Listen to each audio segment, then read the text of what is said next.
Assalamualaikum warahmatullahi wabarakatuh. Selamat jumpa kembali bersama LPCD Channel yang membahas seputar keamanan pangan dan ketahanan pangan serta produk-produk pertanian yang aman dan bermutu serta berdaya saing. Sahabat sehat, semoga dalam keadaan sehat walafiat, tidak kurang suatu apapun juga, selalu dalam limpahan rahmat kasih sayang berkah dan wafirah Allah Subhanahu wa taala, ya. Dihindarkan dari segala macam bentuk bencana musibah, dilancarkan segala macam bentuk urusan dan kegiatan yang akan kita laksanakan pada hari ini. Sahabat sehat, bagi yang belum melakukan subscribe, belum tekan tombol subscribe di channel LPCD, silakan nanti sebelum berakhir menonton video ini, untuk subscribe jangan lupa tekan tombol lonceng serta komentarnya, karena itu sangat bermanfaat untuk perkembangan LPCD Channel. Sahabat sehat, hari ini kita akan menyampaikan atau kita akan menjawab pertanyaan dari sahabat sehat tentang lembaga swasta yang melakukan apakah itu register kebun atau sertifikasi produk, ya. Yang pertama, register kebun itu dilakukan oleh instansi pemerintah, sahabat sehat, melalui dinas pertanian yang ada di provinsi. Kadang-kadang ada yang bernama dinas pertanian itu dinas tanaman pangan dan hortikultura, ada dinas tanaman pangan dan dinas keamanan pangan dan tanaman pangan serta hortikultura. Jadi intinya adalah dinas pertanian yang ada di provinsi, di masing-masing wilayah, melalui dinas pertanian yang ada di kabupaten kota, lakukan permohonan kepada dinas provinsi untuk dilakukan register kebun. Ini untuk proses register kebun itu dilakukan oleh instansi pemerintah. Sementara untuk sertifikasi produk, yang perlu diketahui bahwa sahabat sehat bahwa sertifikasi produk itu ada dua. Pertama, sertifikasi prima, dan yang kedua adalah sertifikasi organik. Ya, sahabat sehat, perlu diketahui yang pertama bahwa sertifikasi prima itu terdiri dari tiga. Yang pertama disebut dengan prima 3, prima 2, dan prima 1, ya.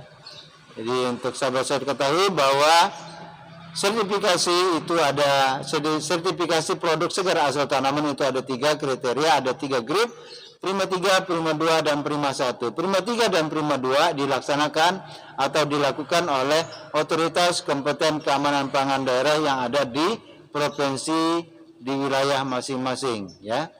Jadi sekali lagi, OKKPD atau Otoritas Kompeten Keamanan Pangan Daerah yang ada di provinsi punya kewenangan untuk melaksanakan sertifikat prima 3 dan prima 2. Sementara untuk prima 1 itu dilaksanakan oleh OKKPP atau Otoritas Kompeten Keamanan Pangan Pusat yang ada di Jakarta di Kementerian Pertanian. Jadi perlu diingat bahasa sehat, untuk register kebun dilakukan oleh instansi pemerintah. Dalam hal ini adalah dinas instansi terkait, yaitu dinas pertanian. Dan yang kedua adalah sertifikat prima 3, prima 2, dan prima 1. Prima 3, prima 2 itu dilakukan oleh AKKPD yang ada di provinsi, sementara prima 1 dilakukan oleh OKKPP pusat atau Otoritas Kompeten Keamanan Pangan Pusat yang ada di Jakarta. Jadi sahabat sehat, perlu diketahui bahwa prima 3 itu adalah produk yang aman, artinya masih diperkenankan menggunakan bahan pestisida yang berbahaya, bahan kimia, dan pupuk-pupuk kimia atau pupuk anorganik. Dan yang kedua adalah prima 2, yaitu prima yang memiliki produk aman, artinya masih diperkenankan menggunakan bahan kimia dalam batas yang wajar sesuai dengan dosis-dosis yang telah ditetapkan pada setiap kemasan produk-produk pestisida maupun pupuk anorganik yang telah dijual dan dibeli oleh para pelaku usaha.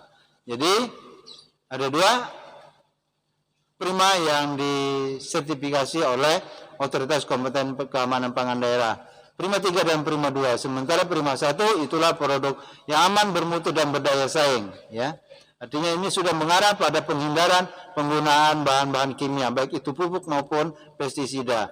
Dia bermutu, mutunya harus baik dan berdaya saing. Bagaimana berdaya bersaing? Artinya mampu bersaing dengan produk-produk dari luar.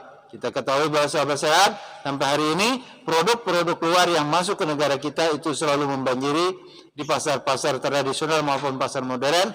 Untuk itu produk kita, jika kita ingin menghadirkan produk yang baik, mampu berdaya saing dengan nilai jual yang lebih baik, maka kita harus mampu menyiapkan produk kita yang benar-benar bermutu, berdaya saing dan aman. Maka ikutilah standar-standar kebijaksanaan, standar-standar perlakuan dalam penerapan proses budidaya hingga panen yang sudah kita bahas sejak awal sampai hari ini. Karena ini ada pertanyaan, maka kita akan jawab tentang lembaga sertifikasi atau lembaga swasta yang melakukan proses sertifikasi. Jadi sahabat sehat, ada 8 lembaga sertifikasi organik. Jadi khusus mensertifikasi produk-produk yang dinyatakan dengan produk organik. Ya, ada 8, ya. Yang pertama nanti akan saya tampilkan pada layar video bahwa alamat dan seterusnya, sehingga sahabat saya tidak perlu mendengar, cukup membaca, ya. Di copy barangkali, di screenshot nanti alamatnya. Jadi yang pertama itu adalah Bioset, yang kemudian Innovice, kemudian Lembaga Sertifikasi Organik MAL, kemudian Lesos, kemudian PT PCU Indonesia, kemudian PT Sukopindo, kemudian yang ketujuh yaitu PT ISEP Agritama, dan yang ke-8 yaitu Sustainable Development Service atau SDS. Ya, ini adalah lembaga-lembaga sertifikasi organik yang telah mendapatkan sertifikat organik berdasarkan akreditasi yang telah dilakukan dengan LSO yang atau nomor sertifikat yang mereka miliki. Jadi sahabat sehat, ke sana arah untuk melakukan sertifikasi organik. Tetapi yang perlu diingat sahabat sehat, sebelum saya akhiri konten ini, karena ini kita hanya terkait dengan pertanyaan sahabat, perlu dipahami dan perlu dimengerti sahabat sehat bahwa sampai hari ini pengertian pemahaman tentang produk organik itu masih berbeda-beda. Masih ada kontroversi, masih ada yang tidak paham, ya. Baik itu pengguna atau konsumen maupun para pelaku usaha, masih ada perbedaan. Ada yang menyatakan produknya adalah organik, ternyata begitu kita uji, ternyata mereka masih melakukan produk yang atau membudidayakan produk yang belum dinyatakan sebagai produk organik. Bahkan ada yang dinyatakan tidak organik tetapi dia sudah menerapkan sistem-sistem organik yang sebenarnya. Jadi sahabat sehat, kembali saya ingatkan bahwa ada 8 lembaga swasta yang bergerak di bidang sertifikasi organik untuk produk-produk pertanian, itu tanaman pangan, ya, kemudian peternakan dan produk-produk olahan, baik itu peternakan maupun produk olahan pertanian. Demikian sahabat sehat, semoga dapat dipahami. Kembali sekali ingatkan, yang belum subscribe silakan subscribe dan tekan tombol lonceng agar kembali mendapatkan informasi-informasi terbaru seputar keamanan pangan dan ketahanan pangan untuk menuju produk yang aman, bermutu dan berdaya saing. Billahi taufiq wal hidayah. Assalamualaikum warahmatullahi wabarakatuh. Salam sehat, salam untuk keluarga.